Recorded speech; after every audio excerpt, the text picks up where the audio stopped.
แฟน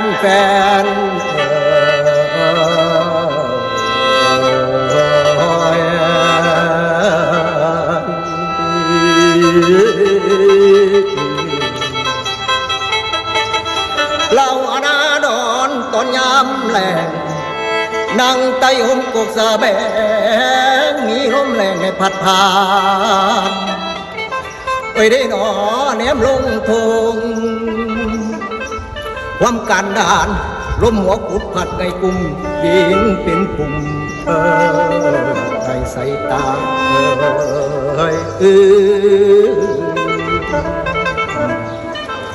และคิดทอดเด้คิดทอดแฟนนอผู้ขาผู้ลาทินนอดินนอนอยากนาดอนก็เมืองกรุงบนหงเฮืองโอ้ย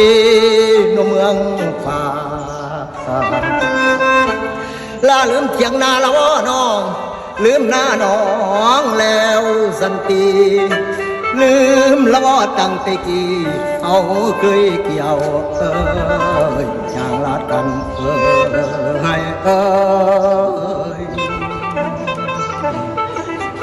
หลับไปท่านว่าหนาวสวรรค์หนาวจนสั้นขึ้นนอนนาและตกดึกมาสนุดัง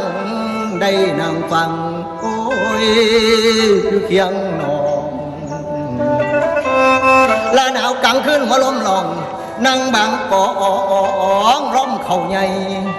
เมื่อยังกลัวใส่เธอตกใจข้างท้องอายลงห้องมาพองดาวละล้อมข้าวเหนียวข้าวเจ้าม้วนสาวเบาพากันตีน้องคุยเข้าสนุกถึกชัดเพียงเสียงข้างโอยเด็กนมเชยหนาวจันเธอกับฉันยังยิ้มใส่ผู้เท่านั่งผิงไฟม้วนมูสาวเก่าเจ้าแซวจะเอาแค่ยาดาวและเสร็จจากหน้าเข้าขึ้นเราเจ้าผัดว่าสีลงกรุงต้นมันสูงท่อก่อสามใจวอกพอหาเงินเพิ่มและลืมความเดิมละวอน้องก่อนไปหันมามองยิ้มเศร้าตาน้องเน่เหลียวนี้เหลือเพียงแต่ภาพความหลังในนางเว้าวันใดเจ้าสิไหวบ้างหรือไปลงไฟหนอซองจาเป็นสาวซาอยู่เมืองกรุงลืมผ้าถุงแพร่ลายเจ้าเปลี่ยนใจละบ่นอและชายยังคลองและยังขาไกลสิฮอดพฤษภาพัดลมแรงฝนสิอวยแล้วฝากสายลมบอกน้องด้วย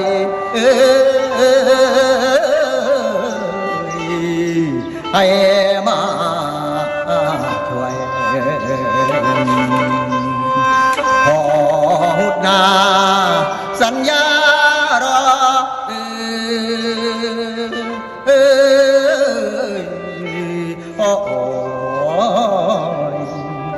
สู่พี่เจ้าผู้นี้ให้คืนบ้านก่อนขึ้นแล้วนะครับเอามือแค้นมาลองผิดพลาดเลยก็ขอโทษขออภัยหลายๆด้วยครับเด้อ